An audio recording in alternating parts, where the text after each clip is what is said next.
Grand Central Pitchside, brought to you by Edgechem, in Financial Corporation, Connex Services, Texaco, Jamaica Stock Exchange, and Sunshine Snacks.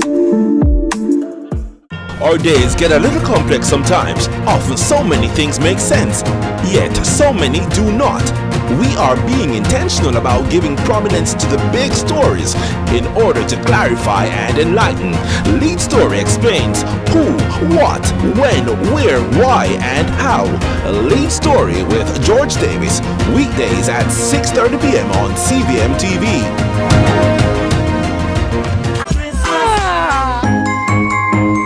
Thank you, and I don't have to pay for this.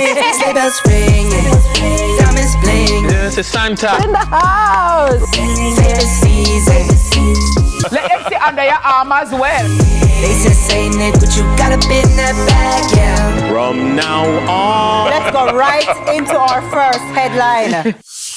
They say Nick, but you got up in that bag, yeah. The lights out, 'tis the season. Going to a break.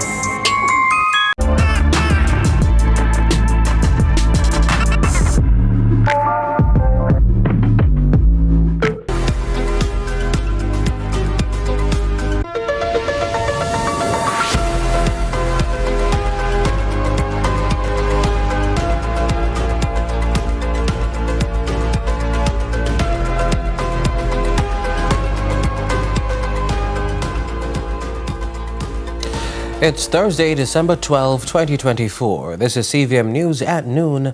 I'm Ramon Gordon. An 8-year-old boy and his 80-year-old uncle lost their lives in a fire that destroyed their home in White House, Westmoreland early Thursday morning. They have been identified as Jamar Reed and Romaine Powell. Reports indicate that around 12 a.m., Jamar's mother, Janice Davidson, left him in Romaine's care. Minutes later, residents raised the alarm after discovering the house on fire. Firefighters responded but found the 3-apartment board and zinc dwelling completely engulfed. Acting Superintendent O'Neill Henry says investigators are still working to determine the cause of the blaze. But at the given location, during scene size up, the ruins of a house was seen by the crew surrounded by fire. Also, information gathered was that 2 8-year-old males were inside the house while it was on fire. Cooling down and salvaging operations commenced. At approximately 1:10 a.m., the crew discovered human remains on a burnt-out bed. The operation continued. At approximately 1:25 a.m., another human remain was discovered. At this time, it was acknowledged that these were the bodies of the 2 male children that were trapped in the house on fire. Police in St. Mary are probing the death of a 70-year-old man after a bar fight turned deadly. Cecil Coochie Hamilton of Harmony Hall reportedly got into an argument with another patron at a bar in the community on Tuesday. The fight escalated, with Hamilton allegedly using a knife to injure the other man. Both were asked to leave, but shortly after, Hamilton was found unresponsive on the bar's steps. He was rushed to the Port Maria Hospital, where he was pronounced dead. The exact cause of the death is unknown.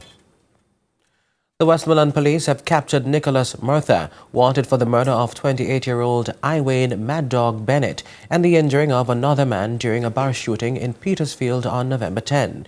Reports say the suspect entered the establishment, opened fire, and fled the scene. Bennett's bullet-ridden body was later found in a swamp behind the bar. Opposition leader Mark Golding yesterday hosted a historic meeting with leaders of Jamaica's Maroon and Taino communities. The meeting, held at the office of the Leader of the Opposition, included representatives from all 5 Maroon communities. Among the issues discussed were land rights, justice, and autonomy. Chairman of the Maya Council of Indigenous Leaders, Dr. Marcus Goff, led the delegation, which also included Colonel Richard Curry of Accompong, Mama G, the Paramount Maroon Queen, and the local Taino chief. Golding committed to continue dialogue in the new year, describing the talks as the beginning of collaborative process. Leaders of the indigenous communities welcomed the engagement, with some calling it a milestone in the relationship between their groups and national leadership. Now, organizers of a popular Christmas Eve event in Mandeville are appealing to the mayor's office to overturn the recently announced cancellation of their permit. With millions already invested in preparations, the situation remains delicate. Here's more from Curlin Brown. A mist now hangs over a colour and foam party being advertised to brighten up downtown Mandeville on Grand Market night. Colour Splash boss Adion Diamond Finger Parrott says as recently as June and August, he hosted 2 events at a regular uptown location, but was redirected by an assistant superintendent of police to relocate to downtown. With that, he says he identified a spot and proceeded to seek authorization. I was issued a permit, and once I received that permit, I went ahead and started promotions and all of the big spending in order to gear up for the event. But as it is right now, the mayor has doubled down on the plans.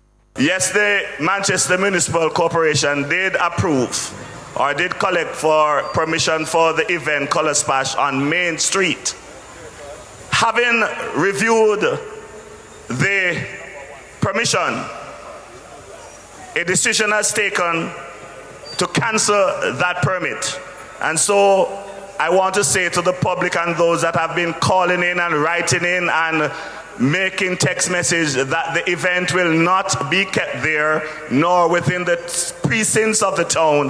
The producer have to find a space outside of the precincts of the town where it can hold the necessary crowd that generally comes with that event. With that said, it was argument done for Mayor Donovan Mitchell as he continued with his prepared script, saying nothing else on the topic, which was introduced as a matter that was troubling to the citizens of Manchester. So I'm a citizen of this parish, so I have concerns too, but there's never been an incident before with one of the events because of how we organize this event and the amount of reinforcement in terms of security, personnel, workers, and everything else that you can think about having a successful event in a parish. CVM News understands with the setup well advanced, an appeal has been launched, and so there may yet be a silver lining. This is where I think such an event for the Christmas, for the public,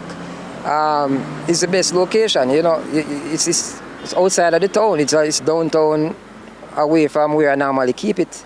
And it's 28 times it's been held in the town in the last 10 years. So this time around, I see it very unfair to be having an issue and so close to the event after I've received permission legally. And now I'm on the verge of spending over close to $5 million already. Curlin Brown, CVM News.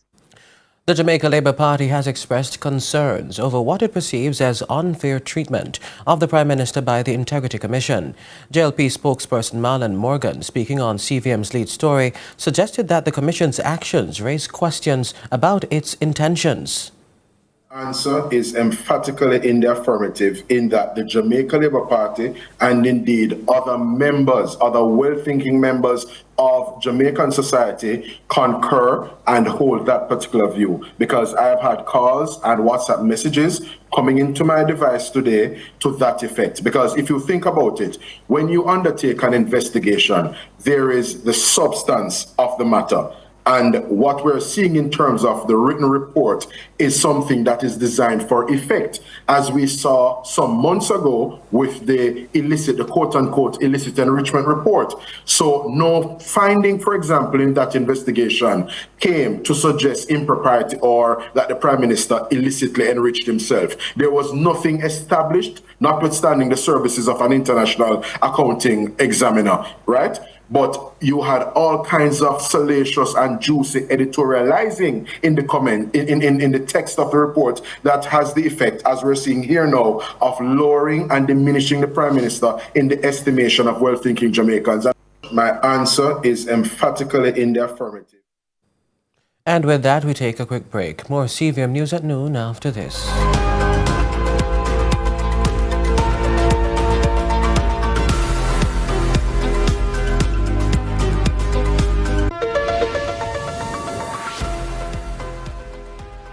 And get creative with your floors, walls, and all the spaces in between. Our knowledgeable sales consultants are happy to help create your beautiful finish with the latest designs in first quality porcelain, wood look, vinyl, mosaics, natural stones, and countertops. At Creative, you will get every tile you need for your residential or commercial projects. Creative Building Finishes, your one-stop shop for everything tiles. Visit our showroom at 5 Red Hills Road or call 876-929-5553. Get tiles, get creative. Hello Jamaica, my name is Daniel Hewitt. The last time you saw me, I was graduating Distinction College. I now reside in the city of Brooklyn, New York, where I work at a prominent nursing home. I've always wanted to become a nurse, but being a single mother and living on my own made my dream of becoming a nurse seem far-fetched. Checking out different schools and different programs, I chose Distinction College because of their affordable tuition, flexible schedule, and their hassle-free registration process. Distinction College offers different programs in nursing such as pediatric nursing, geriatric nursing, practical nursing, and even phlebotomy. Because of the training I got at Distinction College and the international certification, I am now licensed by the New York State Department of Health to work as a CNA in the state of New York. And it all started at Distinction College. I took that step. You can do it too. Choose Distinction College. If I want it and it's for the home, it is here. It has to be here. It is here. Everybody have find things online, but there's nothing that beat when you go inside the store and touch it and feel it. So I have a little test for you. Yes. You realize I don't know much about plumbing. Come on, man. Follow me. June, you'll get through, don't worry yourself. It's after the on your list.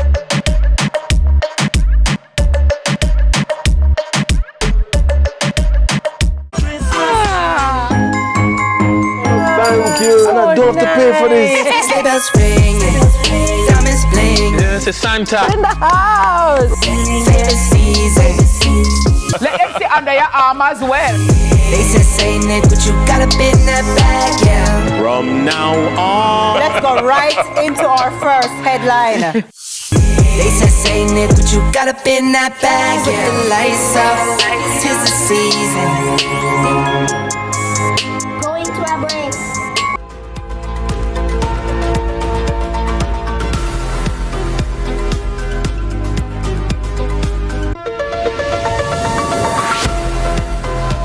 Welcome back. We Were Them. A group of Caribbean aerospace professionals is teaming up to give back to orphanages across Jamaica. The group is determined to inspire a next generation of young people about the potential for success in the global aerospace industry. Joining me now is Professor and pilot recruiter Andrew Nicholson. How are you? Good, good. You are a pilot, sir. How long have you been a pilot?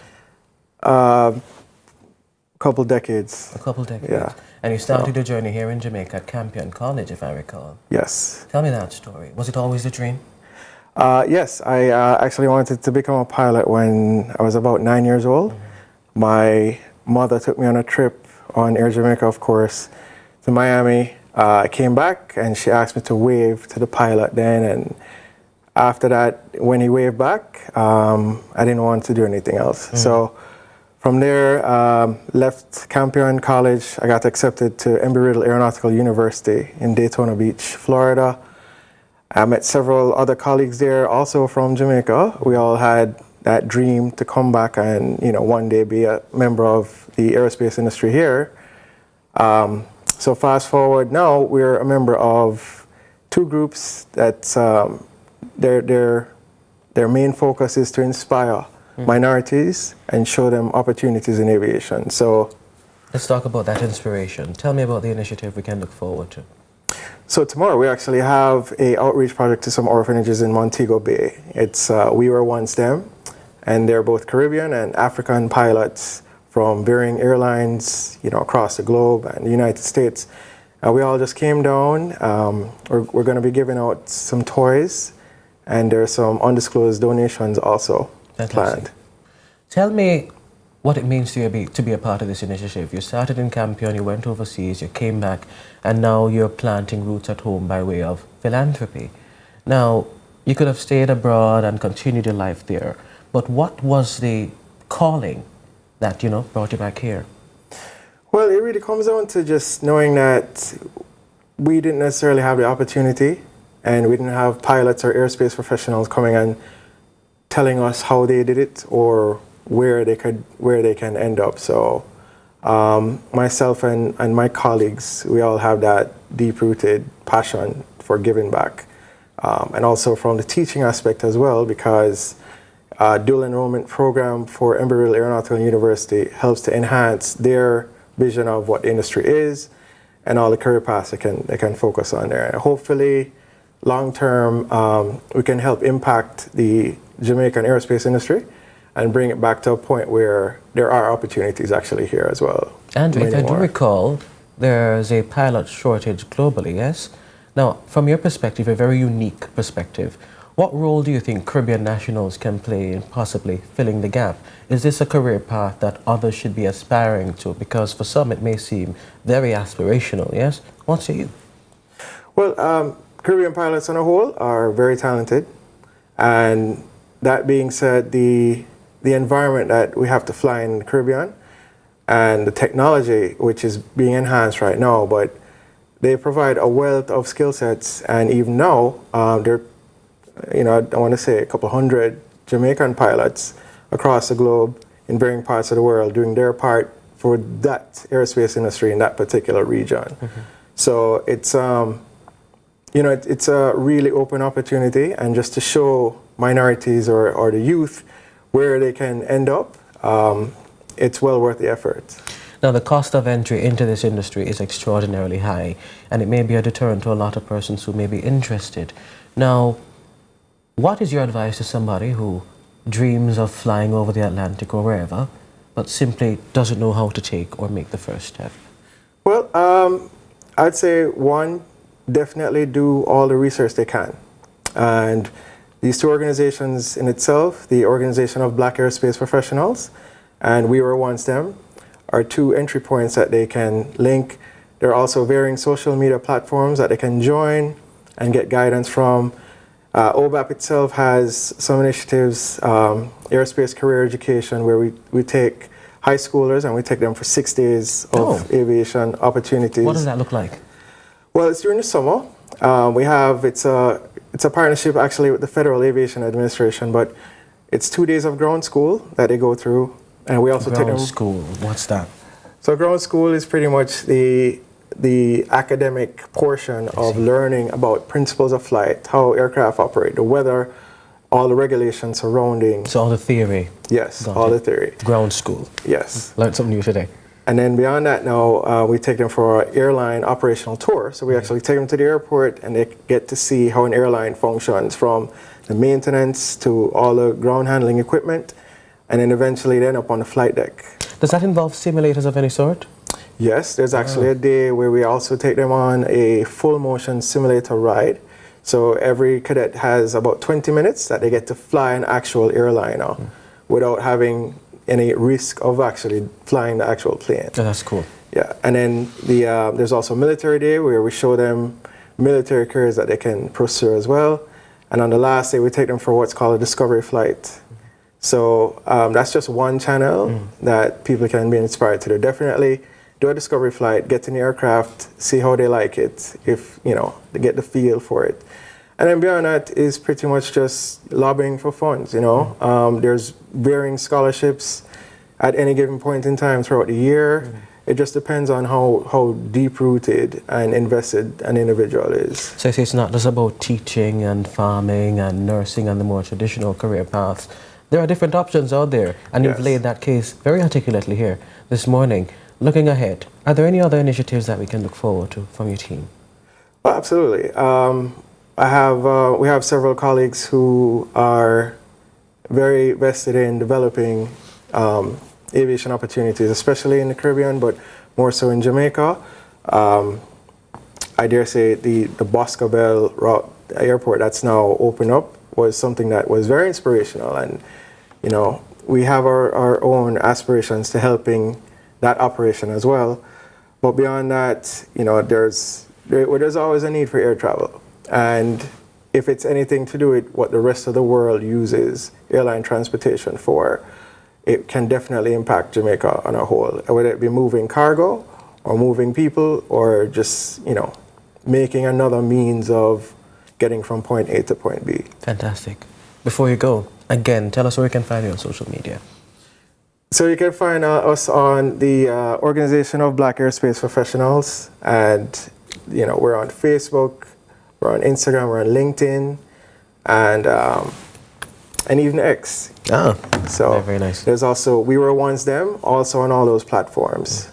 All right, thank you so much. That was pilot, superstar, recruiter, a former flying around pilot, but now you're a professor. You're in the classroom, you say, right? Correct. Andrew Nicholson, thank you so much for speaking with us. Such a pleasure. Thank you. Moving on to international news now, South Korea's president has defended last week's martial law declaration, calling it a move to protect democracy.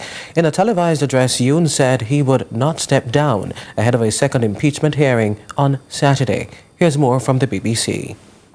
Must prevent the forces and criminal groups that have led to the paralysis of government administration and disorder of the national constitution from taking over the state administration